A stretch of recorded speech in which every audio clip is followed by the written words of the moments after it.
when I started investing in life science companies was back in 1992.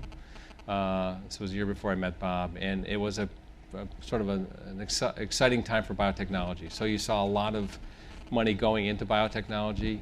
You also saw a lot of money leaving what was called electronics, which translates today into IT. And people were getting out of IT back in 1992. And so we saw this big push, and a lot of capital went in, a lot of companies got started.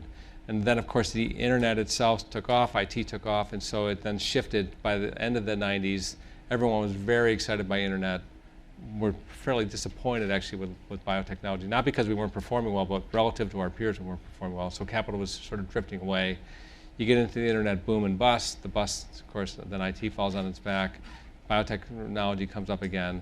And then, but there wasn't really a period in the 2000s where I would describe it as the lost decade. It was otherwise a nuclear winter. There was not enough capital that was available at all for either of them.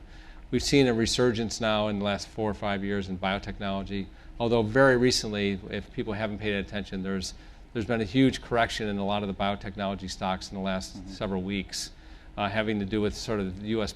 political situation and the possibility of transforming pricing for drugs. And so I think what we've learned, what I've learned is that the best time to be in a space is when it's hard, not when it's easy. In fact, I would argue, as a venture capitalist, it's easier to be a venture capitalist when things are going poorly, or not terribly, but hard, as opposed to the exuberant periods when everything is very buoyant.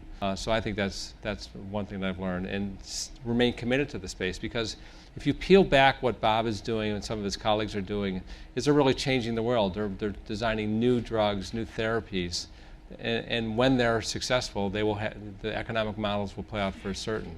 But it's sort of how do you get to that point? And I think during this sort of the more challenging periods of time, companies have to get resourceful.